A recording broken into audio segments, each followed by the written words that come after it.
Ada 3 hal. Nanti ada lanjutannya. Apa yang diharamkan bagi wanita haid? Bagi wanita haid diharam dilarang, mohon maaf, digauli oleh suaminya.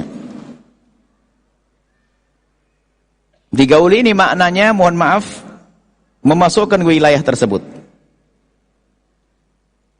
Tapi jangan gara-gara mendengar berita begini Anda bikin suami Anda terlantar.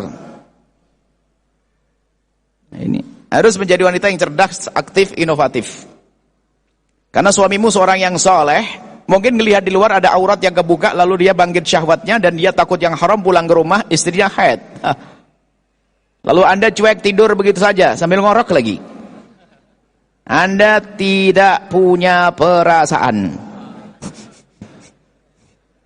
Akan tapi wahai istri yang solehah, senangkan suamimu, yang penting jangan masuk wilayah tersebut.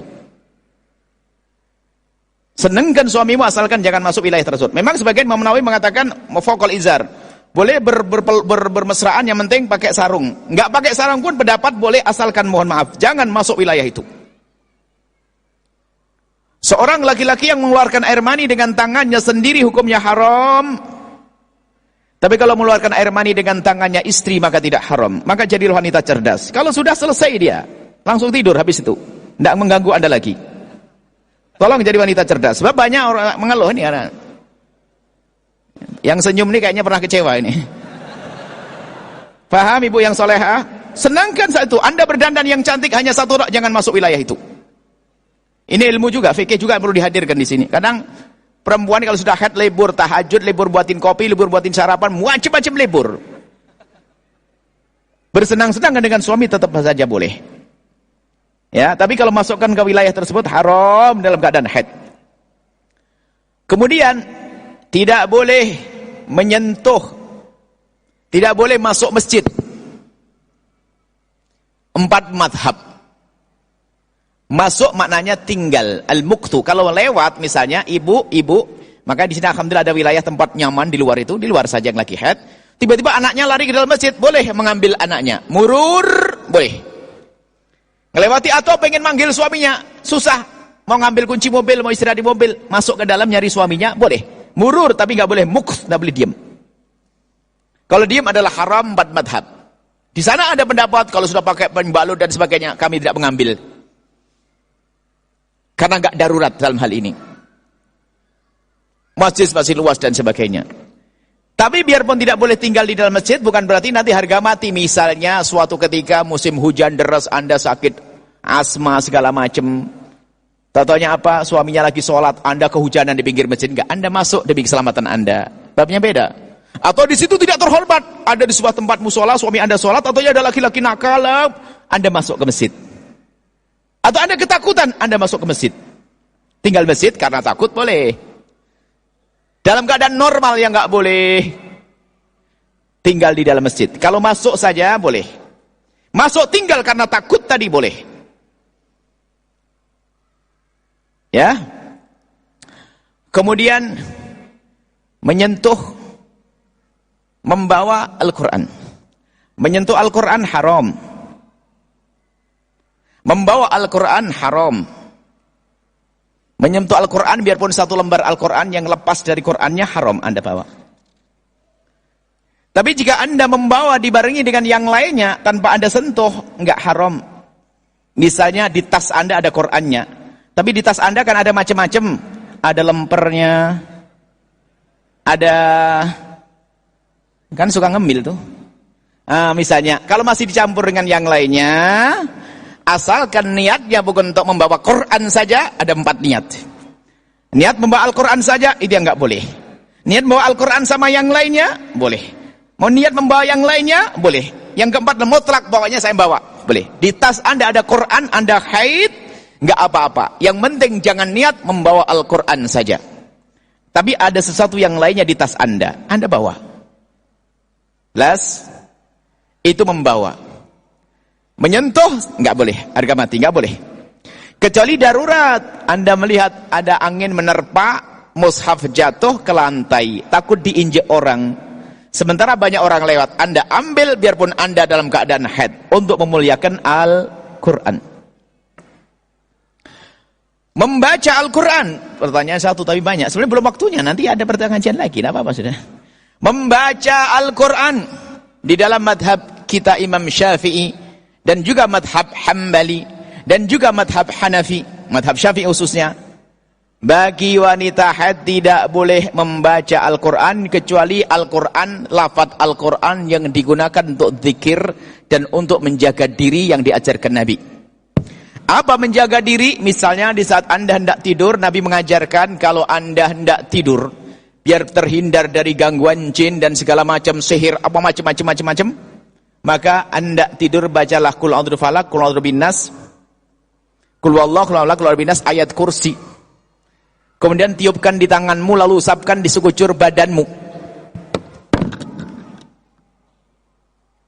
Hadis sahih. Imam Bukhari meriwayatkan hadis sahih. Dalam keadaan haid boleh, tapi hanya untuk menjaga diri saja. Dan bagi yang punya anak, Anda boleh membacakan anak Anda. Hadis sahih. Inilah sunnah yang jarang diamalkan. Kerjaannya hanya takut saja, karena sering nonton film horor. Ada dan nggak usah orang muslim mukmin takut sihir, santet, segala macam. Kan ada bimbingan dari Nabi. Baca itu aman. Anda semalam suntuk enak tidur.